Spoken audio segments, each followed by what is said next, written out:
Gospodična Vanja, kakšen je bil postopek pri načrtovanju te kuhinje?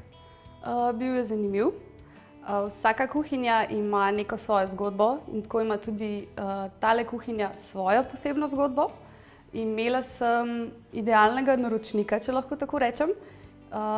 Žan in Maruša sta prišla do mene že z neko oblikovano idejo, kakšno kuhinjo želita, kakšno barvo želita, kombinacijo z lesom. Svetovala sem jima tudi pri izbiri obdelave površin, obdelave front.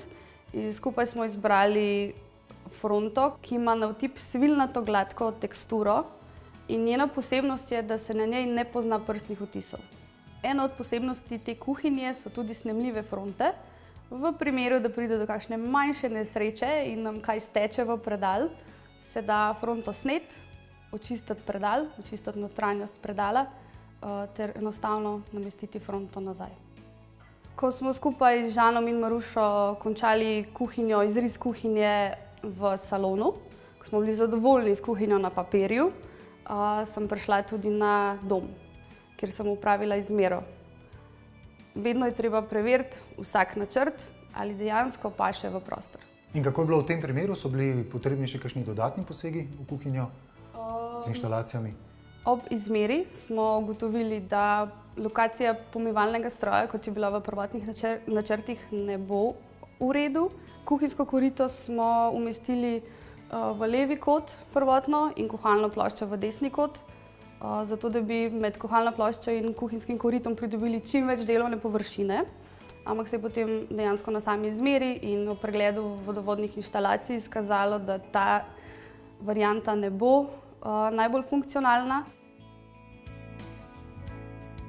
Obstaja elegantna rešitev, da se izognemo dodatnim stroškom, dodatnega napeljevanja elektrike tam, kjer je ni. To je tale vtičnica, ki je skrita v delovni pult. Ta vtičnica je posebna zato, ker je globoka za debelino pulta in se skrije v pult in ne ovira nobene omarice, nobenih predalov pod pultom. Kako je pa potekala potem sama montaža? Načeloma montaža pri nas traja dan ali dva, odvisno od velikosti kuhinje. V tem primeru je bila kuhinja postavljena v enem dnevu. Skupaj s kuhinjo na dan montaže pripeljemo kuhinjo in vse gospodinjske aparate, ki jih stranka kupi pri nas. In vi tudi priklopite vse te naprave? Če ima gospodinjski aparat že priložen vtikač, potem ga lahko sami priklopimo. Vkolikor pa sam proizvajalec gospodinjskega aparata tega ne priloži, je potem zaradi naše varnosti potrebno poklicati strokovno usposobljeno osebo oziroma strokovnjaka, ki to priklopi in to naredi profesionalno.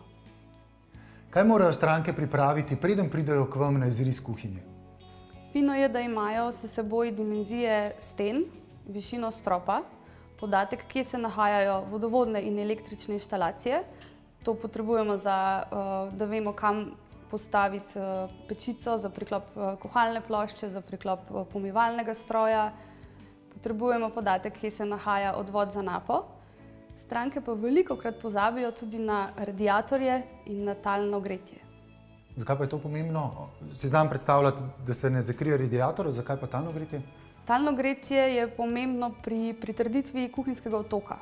Obstaja pa še veliko lažji način za stranko in to je izris na domu, kar je naša brezplačna storitev, popolnoma brez obveznosti.